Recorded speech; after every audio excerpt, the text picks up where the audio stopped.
ताण आलेला आहे। लाडक्या बहिणींसाठी आता पुन्हा एकदा निधी वळवण्यात आल्याचे कळतंय।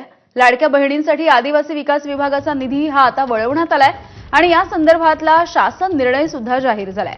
आता पुन्हा एकदा आदिवासी विभागाचा 335 कोटींचा निधी वळवला, त्यामुळे या निर्णयाचा फटका आदिवासी विकास विभागाच्या योजनेवरती होणार आहे। या आधी सुद्धा लाडकी बहीण योजनेसाठी सामाजिक न्याय विभागाचा निधी वळवण्यात आलेला होता।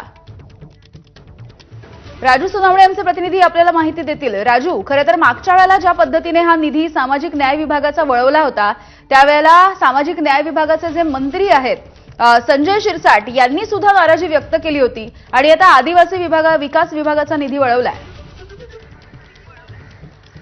यामिनी आपण पाहतोय की लाडकी बहीण योजना ही महायुती सरकारसाठी यशस्वी आणि महत्त्वाकांक्षी तेवढीच योजना आहे, मात्र ती आता पांढऱ्या हाती ठरू लागते की काय असा प्रश्न समोर येतोय। कारण इतर विभागांचा निधी जो आहे तो वळवताना आपल्याला पाहायला मिळतात, त्यामुळे इतर विभागांच्या योजनांना मोठी कात्री लागण्याची जी आहे ती शक्यता वर्तवत होते। आपण पाहतोय की आदिवासी विभागाचा 335 कोटी 70 लाख रुपयाचा निधी जो आहे काल वळवण्यात आलेला आहे। तशा प्रकारचा शासन निर्णय सुद्धा जारी केलेला आहे।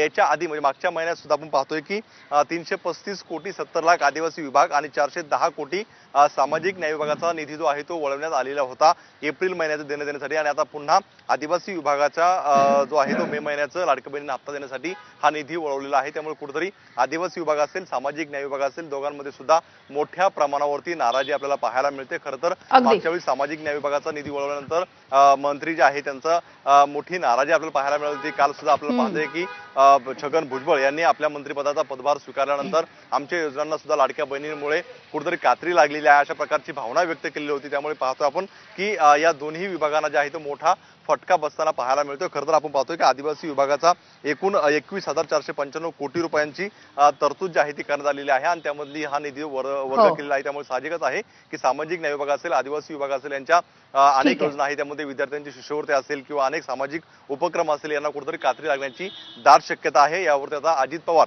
यांची नेमकी काय भूमिका आहे हे सुद्धा पाहणं महत्त्वाचं राहील। कारण इतर राज्यामध्ये आपण पाहतोय की घटनेनुसार दोन्ही विभागांचा निधी वळवता येत राजू, तुम्ही म्हणता त्या पद्धतीने ही योजना जरी महत्त्वाकांक्षी असली तरीही आता डोईजड ठरू नये हीच अपेक्षा आहे। धन्यवाद माहितीसाठी। पुढची बातमी बघूयात। कोल्हापूर जिल्ह्यामध्ये सध्या संततधार पाऊस सुरू आहे आणि अर्थातच या पावसामुळे पंचगंगा नदीच्या पाण्याच्या